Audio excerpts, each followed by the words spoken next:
নমস্কার বন্ধুরা, welcome back to our channel Souvik and Arunita vlogs. আজ আমরা চলে এসেছি গঙ্গা নদীর তীরে অবস্থিত হুগলি জেলার একটি হেরিটেজ ক্যাপিটালকে তুলে ধরতে।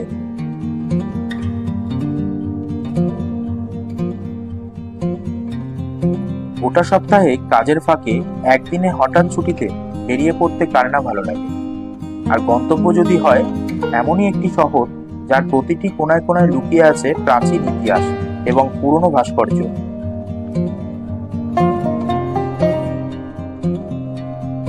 হ্যাঁ বন্ধুরা, আমরা হুগলি জেলায় অবস্থিত সুন্দর একটি সাজানো প্রাচীন শহর চন্দননগরের কথা বলছি।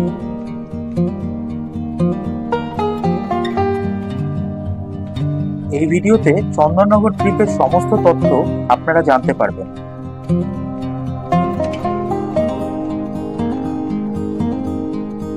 এই সমস্ত জায়গাকে অনেকে ইগনোর করে দেয়, কিন্তু ভালোভাবে কাছ থেকে দেখলে বোঝা যাবে জায়গাগুলোর ঐতিহাসিক গুরুত্ব কতখানি।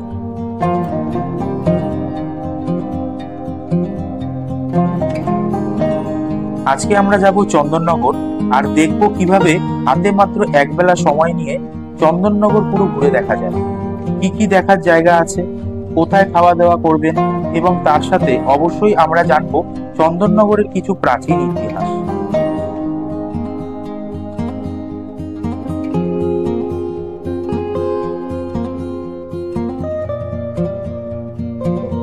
তবে পা বাড়ানোর আগে হাত বাড়িয়ে ভ্রমণ প্রিয় মানুষদের এই ইউটিউব চ্যানেলটিকে সবার মধ্যে শেয়ার করে দেবেন এবং লাইক সাবস্ক্রাইব করে বেল আইকনটি অবশ্যই প্রেস করে দেবেন, যাতে আমাদের আগামী গন্তব্যের সঙ্গী হতে পারেন।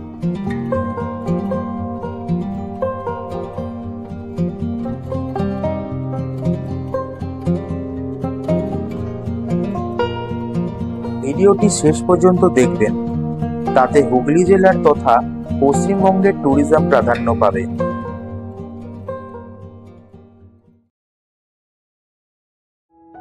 চন্দননগর, যা প্রাচীনকালে ফরাসডাঙ্গা নামে পরিচিতি ছিল। এই চন্দননগর নামটি খুব সম্ভবত এসেছিল হুগলি নদীর অর্ধচন্দ্র আকৃতির জন্য। প্রাচীন ফরাসিরা চন্দননগরকে বলতো চাঁদের নগর। এই নামের প্রথম উল্লেখ পাওয়া যায় 1696 সালে ফরাসি ইস্ট ইন্ডিয়া কোম্পানির লেখা একটি চিঠিতে। ভাস্কো দা গামা ভারতের পশ্চিমে অবতরণ করার পরেই ইউরোপীয়রা বাংলার ব্যবসার জন্য প্রবেশ করতে শুরু করে এবং ক্রমেই ফরাসিরা এখানে তাদের ঘাঁটি গড়ে তোলে। 1756 সাল পর্যন্ত ফরাসিরা এখানে একছত্রভাবে ব্যবসা চালায় এবং চন্দননগরের বাণিজ্য সর্বোচ্চ শিখরে নিয়ে যায়। সেই সময়ে কলকাতাও চন্দননগরের কাছে হার মেনে গিয়েছিল। 1756 সালে ফরাসি এবং ব্রিটিশদের মধ্যে যুদ্ধ শুরু হয় চন্দননগরের অধিকার নিয়ে। ইংরেজরা এখানে প্রচন্ড গুলিবর্ষণ এবং বোমা বর্ষণ করে। এতে ধ্বংস হয়ে যায় সেই সময়কার অনেক বাড়িঘর এবং সবথেকে উল্লেখযোগ্য চন্দননগরের দুর্গ, যা হুগলি নদীর তীরেই একসময় গড়ে তোলা হয়েছিল। এরপরেও আরো কয়েকবার ইংরেজ এবং ফরাসিদের মধ্যে যুদ্ধ হয়। 1816 সালে ফরাসিদের কবলে চলে আসে এই চন্দননগর। তারপর থেকে ভারতীয় স্বাধীনতার 2-3 বছর পর পর্যন্ত ফরাসি নিয়ন্ত্রিত ছিল। 1950 সাল পর্যন্ত চন্দননগরকে দেখভাল করা হতো ফরাসি নিয়ন্ত্রিত পন্ডিচেরি দিয়ে। এই ছিল চন্দননগরের প্রাচীন ইতিহাস।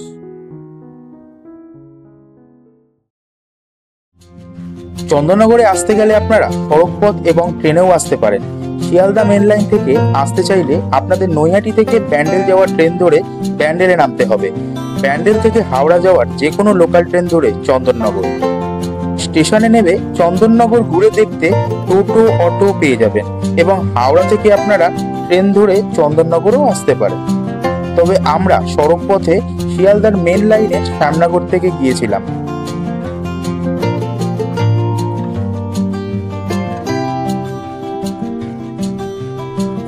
এটি হলো জগদ্দল পার্ক। জগদ্দল ঘাটের একদম সামনেই রয়েছে এই জগদ্দল পার্কটি।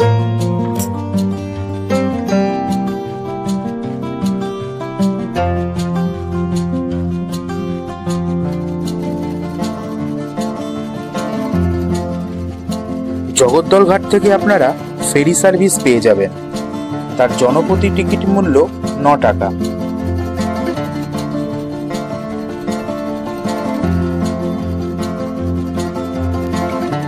আপনারা 2 হুইলার নিয়েও ঘাট পেরিয়ে চন্দননগর যেতে পারেন।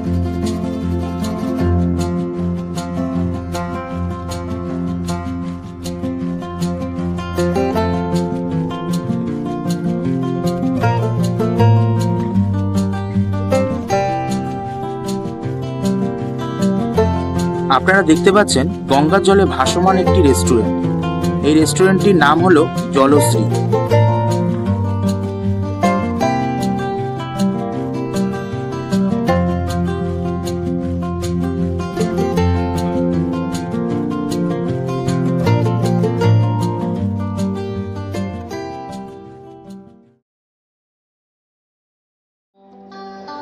ঘাট পারাপার করে আপনারা চন্দননগরে চলে আসবেন এবং এখান থেকেও টোটো ও অটো পেয়ে যাবেন চন্দননগর ঘুরে দেখবার জন্য।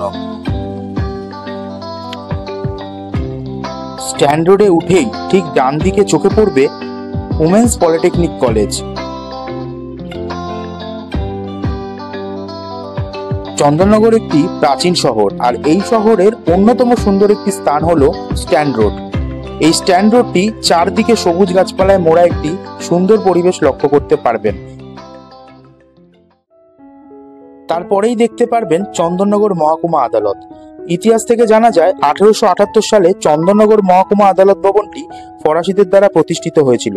এটি প্রাথমিকভাবে ফরাসি কর্মীদের জন্য একটি হোটেল ছিল, কারণ পন্ডিচেরির পাশাপাশি চন্দননগর ছিল তাদের একটি উপনিবেশ। এটি হোটেল ডি প্যারিস নামেও পরিচিত। সেই সময় থেকে আজও বিচার ব্যবস্থা চলে। হাঁটতে হাঁটতে এরপরে চোখে পড়বে চন্দননগর ক্লক টাওয়ার। 1880 সালে ফরাসি নির্মিত এই ক্লক টাওয়ারটি আজও একইভাবে দাঁড়িয়ে রয়েছে, কত সময় অসময়ে সাক্ষী হয়ে। এই ক্লক টাওয়ারটি দেখে সামনের দিকে এগিয়ে চলুন। স্ট্যান্ড রোডের এত সুন্দর পরিবেশ, গঙ্গার শীতল হাওয়া, এত সুন্দর সুন্দর স্থাপত্য আপনাদের মনোরঞ্জন করবেই। একটু এগিয়েই রবীন্দ্র ভবন দেখতে পাবেন। এখানে সমস্ত সাংস্কৃতিক অনুষ্ঠানগুলি হয়ে থাকে।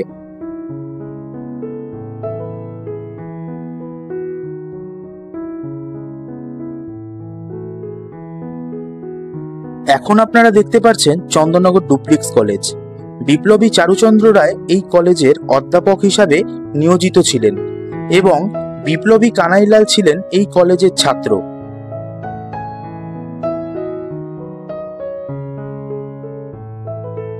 এই কলেজ 1862 সালে একজন ফরাসি ক্যাথলিক মিশনারি প্রতিষ্ঠিত করেন। তখন এটির নাম রাখা হয়েছিল সেন্ট ম্যারিস ইনস্টিটিউট। 1901 সালে প্রতিষ্ঠিত এই কলেজের নামকরণ করা হয় তৎকালীন ফরাসি গভর্নর মনসিয়ে ডুপ্লের নাম অনুসারে।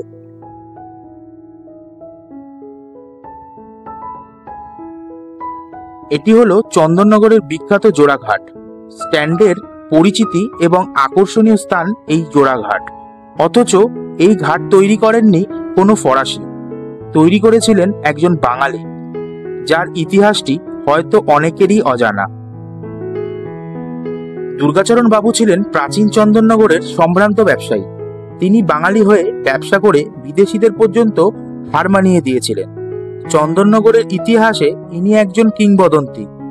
দুর্গাচরণ বাবু মারা যাওয়ার পর 1921 সালে ওনার পুত্র সাম্যচরণ রক্ষিত বাবার শেষ ইচ্ছে পূরণ করার জন্য এই জোড়াঘাটটি নির্মাণ করেন, যা এখন স্ট্যান্ডের অন্যতম আকর্ষণ।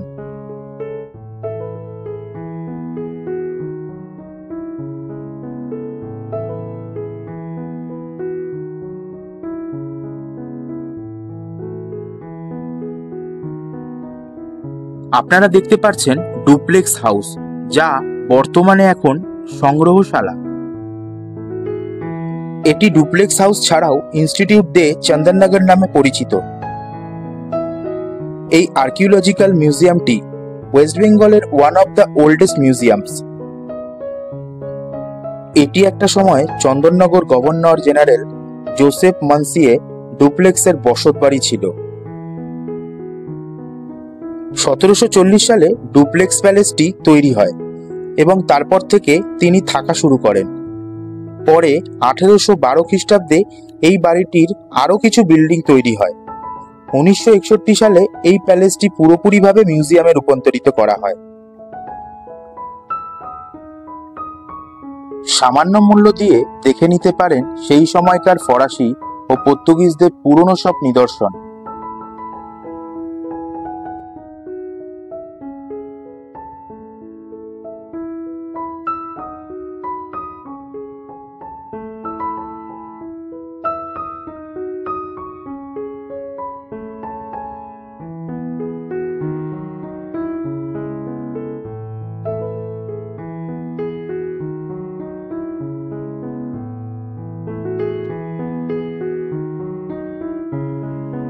রয়েছে প্রাচীন ফ্রান্সের যুদ্ধে ব্যবহৃত জিনিসপত্র, নানান রকম আসবাবপত্র যা ওই সময় ব্যবহৃত হতো।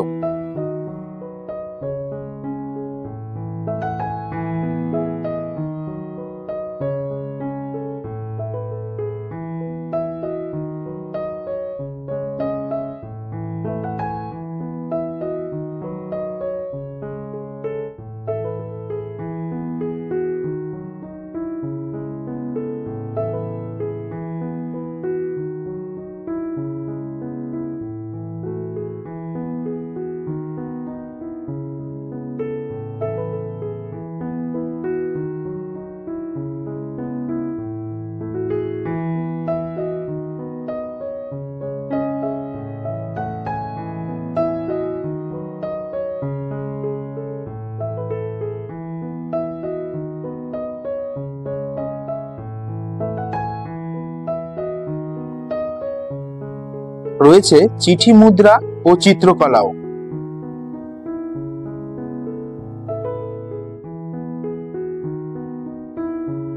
রয়েছে 800 খ্রিস্টপূর্ব এবং 1100 খ্রিস্টপূর্বের সময়কার ব্ল্যাকস্টোন দিয়ে তৈরি বুদ্ধ মূর্তি, দুর্গা মূর্তি এবং বিষ্ণু মূর্তিও, যেগুলো আমাকে খুবই অবাক করেছিল। এত হাজার বছর আগের হিন্দু বৌদ্ধ ধর্মের নিদর্শন এখনো রয়েছে। দেখে অবাক হয়েছিলাম ডুপ্লেক্সের ব্যবহৃত পালঙ্কটি।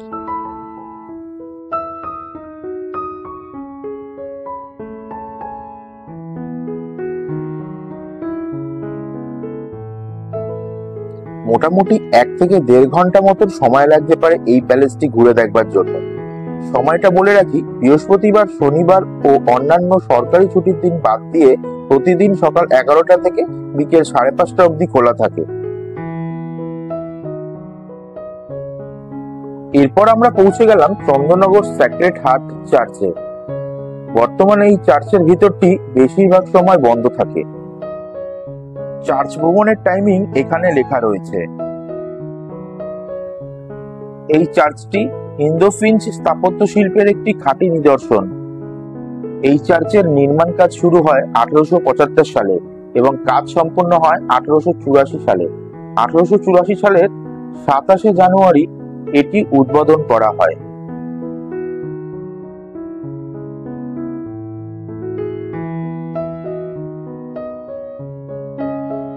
এরপর আপনারা দেখতে পাচ্ছেন একটি প্রাচীন বাড়ি।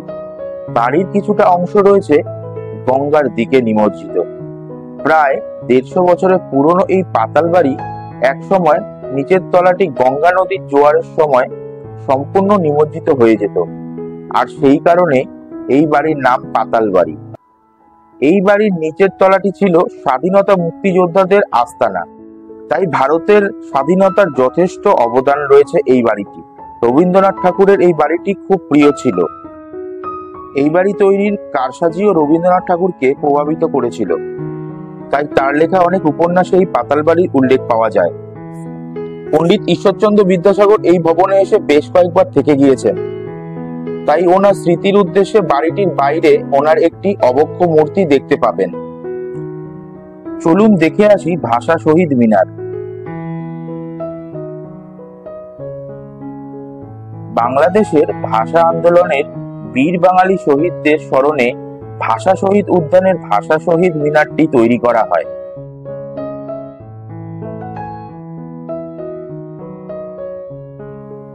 কবিগুরুর স্মৃতি বিজড়িত পাতালবাড়ির পাশেই চন্দননগর কর্পোরেশনের উদ্যোগে 2005 সালে ঢাকাতে অবস্থিত মূল বেদিটির আদলে এই বেদিটি নির্মাণ করা হয়।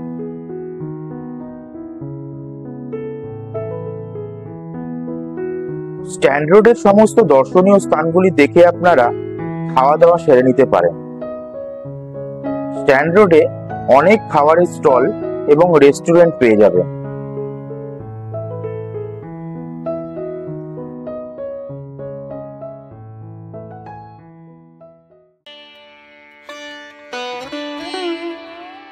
চন্দননগরের জগদ্ধাত্রী পুজো মানে চাউলপট্টির আদিমা। প্রায় 350 বছরের বেশি প্রাচীন চন্দননগরের আদিমায়ের ইতিহাস বেশ রঙিন। এই পুজো নিয়ে অসংখ্য জনশ্রুতি ও গল্পগাথা ছড়িয়ে ছিটিয়ে আছে গোটা চন্দননগরে। তবে একটা বিষয় সকলে একমত, কৃষ্ণনগর জগদ্ধাত্রী পুজো দেখেই অনুপ্রাণিত হয়ে এখানে পুজো শুরু হয়। একটা সময় বাংলার শস্য ভাণ্ডার ছিল চন্দননগর। ফরাসি আধিপত্য থাকা এই এলাকার নাম ছিল ফরাসডাঙ্গা। এখানকার চাউলপট্টি এলাকার তখনকার দিনে বাণিজ্যের দিক থেকে ছিল দক্ষিণবঙ্গের সবচেয়ে গুরুত্বপূর্ণ স্থান। এখানে জগদ্ধাত্রী পুজো শুরু করেন ফরাসি দেওয়ান ইন্দ্রনারায়ণ চৌধুরী। জানা যায় রাজা কৃষ্ণচন্দ্রের ঘনিষ্ঠ ইন্দ্রনারায়ণ ছিল চন্দননগর ফরাসি সরকারের দেওয়ান। কৃষ্ণনগর রাজবাড়ির পুজো দেখে মুগ্ধ হয়ে তিনি চন্দননগর লক্ষ্মীগঞ্জ চাউলপট্টির নিচুপাটিতে জগদ্ধাত্রী পুজো শুরু করেন। ফলে এটি চন্দননগরের আদি পুজো। বর্তমানে যাকে আদিমা বলেই চন্দননগরবাসী জানেন। বর্তমানে এই পুজোর বারোয়ারি হলেও আজও পুরুষানুক্রমে দেওয়ান চৌধুরীদের উত্তর পুরুষদের নামে পুজোর সংকল্প হয়। সেই সময়কার রীতিনীতি মেনে আজও পুজো হয় এখানে। ষষ্ঠীর দিন মাকে শাড়ি ও প্রাচীন গয়না পরানো হয়। সপ্তমীর দিন 7টি বিশাল বারকোষ হয় মায়ের নৈবেদ্যের আয়োজন। সপ্তমী থেকে নবমী প্রত্যেক দিন পাঠা বলি হয় এবং সেই সঙ্গে আখ ও চাল কুমড়ো বলিও হয়।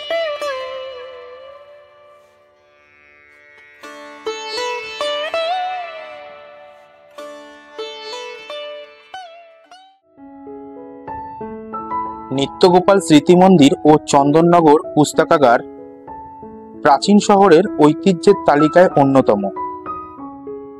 গ্রন্থাগারিক সোমনাথ বন্দ্যোপাধ্যায় জানান, রবীন্দ্রনাথ ঠাকুর, শরৎচন্দ্র চট্টোপাধ্যায়, কাজী নজরুল ইসলাম, আচার্য প্রফুল্লচন্দ্র রায়, ডক্টর সর্বপল্লী রাধাকৃষ্ণন, অবনীন্দ্রনাথ ঠাকুর, সত্যেন্দ্রনাথ বসুর মতন বহু খ্যাতি মানুষ এখানে এসেছেন।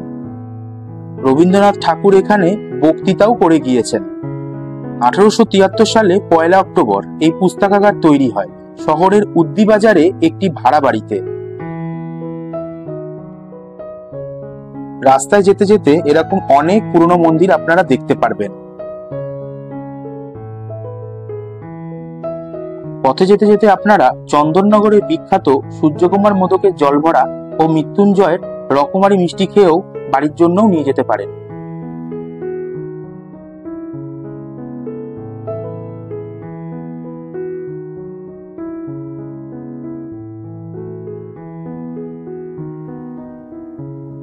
যেহেতু চন্দননগর একটি প্রাচীন শহর, তাই একটু চোখ খোলা রাখলে এদিক ওদিক অনেক পুরনো বাড়িঘর, স্থাপত্য দেখতে পাবেন।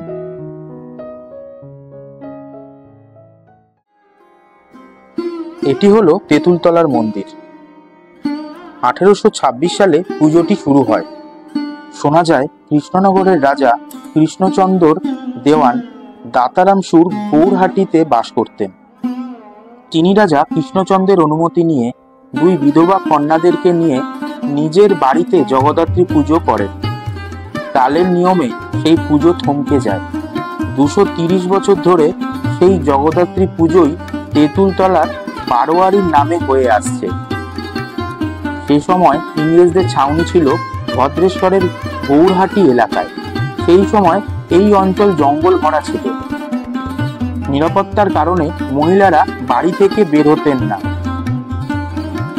তাই পুরুষরাই মাথায় ঘোমটা দিয়ে শাড়ি পরে কপালে সিঁদুর দিয়ে মহিলা সাজে বরণ করতেন মা জগদ্ধাত্রীকে। তাই দীর্ঘ 230 বছর ধরে এই প্রথা চলে আসছে ভদ্রেশ্বরের তেঁতুলতলা জগদ্ধাত্রী বারোয়ারি কমিটির পুজোয়।